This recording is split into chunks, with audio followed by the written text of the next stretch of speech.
Mas masarap ang tagumpay pag pinaghirapan mo. 8 hanggang dulo. Yan ang matunog na tagline ng Pinoy pop group na BINI na sobrang minamahal at sinusuportahan ngayon ng mga Filipino fans. Ano nga ba ang mga pinagdaanan nila para makamit ang tagumpay? You are watching Showbiz Ganap Global. Nakaka-proud isipin na pagdating sa larangan ng musika ay never nagpatalo mga Pinoy. Patuloy na umaangat at nakikipagsabayan ng galing sa ibang mga artist sa buong mundo. Isa na rito ang grupong BINI. Isa sa maraming P-pop group na nakakuha ng matinding suporta ngayon ay ang 8-member girl group na BINI na kilala sa hit TikTok dance craze na Pantropiko at Salamin Salamin. Gaya rin ang lahat ng mga sikat na artist ngayon ay nagsimula rin sila sa baba at dumaan sa maraming hirap bago nila narating ang kinaroroonan nila ngayon. 2018 nang simula ng bawat miyembro nito ang training sa Star Magic Academy. Sa training nila hindi lang ang boses sa pagkanta at ang skills nila sa pagsayaw ang kanilang hinasa, kundi maging ang pagkakaroon ng disiplina, teamwork at tibay ng loob para harapin ang mundo ng pop music. Hindi ito naging madali para sa bawat miyembro. Intense ang naging training at kinailangan muna nilang malayo sa mga pamilya nila para mag-focus sa kanilang trainings. Ang pangalan ng grupo na nagmula sa salitang binibini na sumasalamin sa kanilang pagkakakilanlan bilang mga representative ng isang modern Filipina, charming, fierce, independent, and well-informed. Mula noong kanilang debut noong June 11, 2021, sa hit single na Born to Win, hindi rin naman basta nalang sumikat at kinilala ng mga tao ang kanilang grupo. Dumaan sila sa butas ng karayom para mapatunayan ang kanilang galing at uniqueness sa mga naglalabasang mga pop music artist. Lalo pa at karamihan ng mga Pinoy ay nakafocus sa mga Korean pop artist gaya ng Blackpink at marami pang iba. Pero hindi sumuko ang ating grupo. Hindi rin sila pinanghinaan ng loob. Isang bagay na natutunan nila sa kanilang training ay ang hindi basta-basta sumuko sa pangarap. Noong mga panahon na hindi pa sila masyadong kilala, dumaan sila sa point na namimigay sila ng flyers para lang mas makilala. Nag-trending pa nga ngayon ang video ni Maloy kung saan may inabutan siya ng flyers at sinabi nitong, "Kuya, this is your lucky day dahil makikilala mo na ang BINI."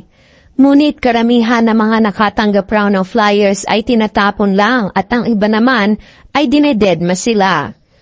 Sa isang interview pa noon ng mga miyembro ng BINI na kwento nila na noong mga panahon na nagsisimula pa lamang silang mag-perform sa stage, may mga pagkakataon na dinadaan-daanan lang daw sila at hindi pinapansin. Naiyak pa nga si Sheena habang binabalikan ang mga memories na ito at nasabi pa niya na there were a time na pakiramdam niya parang wala nang nangyayari. Nagpadagdag pa sa dagok na kinaharap nila ay ang pagsasara ng prangkisa ng ABS-CBN.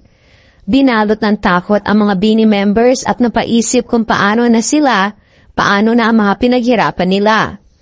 Sa kalagitnaan pa ng kanilang training ay 2 sa kanilang members ang humarap sa pinakamatinding pagsubok.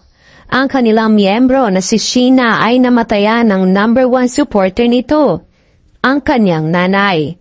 Maliban sa nangyari ito sa kalagitnaan ng kanyang training ay nataon din na pandemic pa. Hindi sila makalabas, ni hindi man lamang nakauwi at nakasama ni Sheena ang kanyang ina bago ito malagutan ng hininga. Si Joanna naman ay namatayan din ng lolo noong mga panahon na nasa training din siya. Pinangarap pa man din daw ng kanyang lolo na mapanood siya at ang kanyang grupo ng live na ngayon ay hindi na mangyayari. Iniisip na lamang daw ngayon ni Joanna na ginagabayan siya ng kanyang lolo. Isa lang ito sa mga sakripisyong pinagdaanan ni na Joanna, Sheena at iba pang mga BINI members para lamang makamtan ang tamis ng tagumpay. Ang ilan naman sa mga BINI members gaya ni na Maloy, Colette, Stacy at Gwen ay mga breadwinners na tiniis ang hirap na malayo sa pamilya para simulan ang pangarap na makakatulong upang makaahon sila sa hirap na ayaw na nilang maranasan. Nakakatuwang marinig sa bawat isa na ngayon ay may mga kapatid na silang napagtapos ng pag-aaral o di kaya naman ay nakakatulong na sa kanilang mga magulang sa gastusin. Maluha-luha pa sila ng balikan ng mga unang pagkakataon na nakakapagpadala na sila ng pera sa kanilang mga magulang at nakikita na nila ang bunga ng kanilang mga pinaghirapan. Sobrang nagpapasalamat naman ang Bini sa kanilang mga supporters na tinawag nilang Blooms.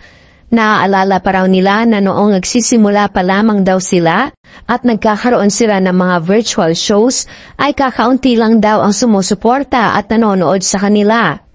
Kwento pa ni Gwen na minsan pa nga raw ay hindi man lang umabot sa 100 katao ang nanonood.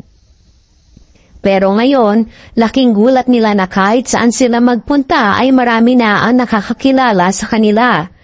Lalo na nang ma-sold out ang kanilang first 3-day concert na ginanap sa New Frontier Theater dito lamang June 28 hanggang 30.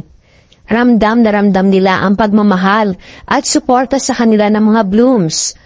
Maliban pa sa sold-out concert ay record-breaking din ang pagkakatanggal nila kay Taylor Swift bilang #1 daily top artist.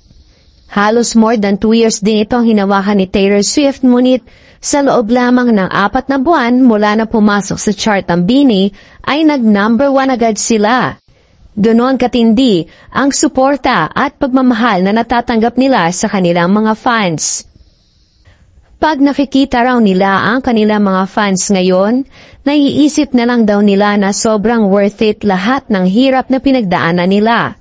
Yung mga matitinding trainings nila na halos parang susuko na sila, mga workout, mga strict diets, mental struggles dahil halos ilang years silang nakulog sa dorm para sa training, lahat yun napawi sa nakita nilang pagsuporta ng mga Blooms para sa kanila. Kaya naman mas lalo pa raw nilang pagsusumikapan na galingan at mas pagandahin ang kanilang musika para tangkilikin ito at mas kilalanin ang Pinoy pop music, hindi lang sa Pilipinas, kundi sa buong mundo. Kayo mga kachika, anong opinion ninyo sa isyung ito? Leave your comment below.